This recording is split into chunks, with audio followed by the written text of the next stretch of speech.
السلام علیکم۔ آج کا ہمارا ٹاپک ہے خلافت کمیٹی کا قیام۔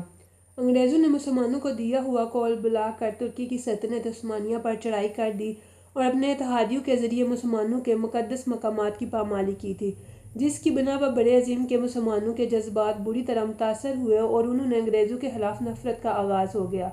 احتجاج کے طور پر جلسے جلوس نکالے گئے، برطانوی حکومت کی اسلام دشمنی پر کڑی نکتہ چینی کی گئی اور ترکی کے مقدس مقامات کی حفاظت کے لیے اجتماعی اقدام کی ضرورت محسوس کی گئی۔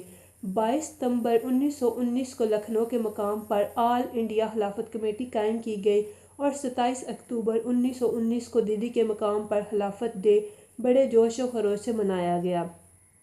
23 نومبر 1919 کے دلی اجلاس میں خلافت کمیٹی کی کامیابی کے لیے اور انگریزوں سے نفرت کے اظہار کرتے ہوئے درج ذیل اقدامات کیے گئے۔ نمبر 1، انگریزوں کے خلاف عدم تعاون کیا جائے گا، جس کے لیے سب سے پہلے یہ قدم اٹھایا جائے گا کہ انگریزی مال کا بائیکاٹ کیا جائے۔ نمبر 2، سرکاری عہدوں کو چھوڑ دیا جائے گا۔ نمبر 3، سرکاری اعزازات واپس کر دیے جائیں گے۔ ان اقدامات کے ساتھ ساتھ درج ذیل مطالبات بھی پیش کیے گئے: ترکی میں خلافت کو ختم نہ کیا جائے، مسلمانوں کے مقدس مقامات ترکیوں کی حفاظت میں رہنے دیے جائیں، ترکوں کی علاقائی حدود برقرار رکھی جائے۔ یعنی کہ پہلے سول نافرمانی شروع کی گئی اور بعد میں یہ مطالبات پیش کیے گئے۔ ان حالات میں تمام مسلمانوں نے اپنی اپنی حیثیت کے مطابق اس تحریک میں حصہ لیا۔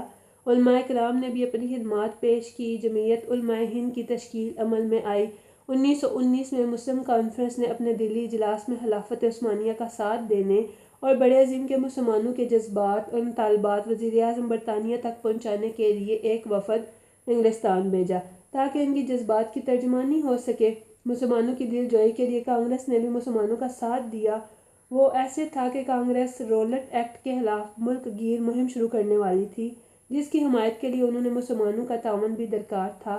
اس لیے ہندوؤں نے خلافت تحریک میں مسلمانوں کا ساتھ دیا۔ علاوہ ازیں سلطنت عثمانیہ کی وجہ سے مسلمان اور رولٹ ایکٹ تحریک کی بنا پر ہندو مسلم دونوں ہی انگریزوں کے خلاف ہو چکے تھے، لہٰذا گاندھی جی کے خیال کے مطابق انگریزوں کے خلاف متحدہ محاذ بنانے کا اس سے بہتر موقع کبھی نہیں آ سکتا تھا۔ 1919 میں علی برادران رہا ہو کر سیدھے مسلم لیگ، کانگریس اور خلافت کمیٹی کے مشترکہ اجلاس امرتسر میں پہنچے۔ اس اجلاس میں فیصلہ کیا گیا کہ مولانا محمد علی جوہر کی قیادت میں ایک وفد انگلستان بھیجا جائے گا جو مسلمانوں کے جذبات اور احساسات حکومت برطانیہ تک پہنچائے۔ اس طرح 1920 میں مولانا محمد علی جوہر کی قیادت میں اسی وفد نے دوبارہ انگلستان، اٹلی اور فرانس کا دورہ کیا، مگر ناکامی کا سامنا کرنا پڑا، بلکہ وزیر اعظم برطانیہ نے ترکی سے انصاف کے بارے میں کہا کہ آسٹریلیا سے انصاف ہو چکا، جرمنی سے انصاف ہو چکا، خاصا خوفناک انصاف، تو پھر ترکی اس سے کیوں بچے۔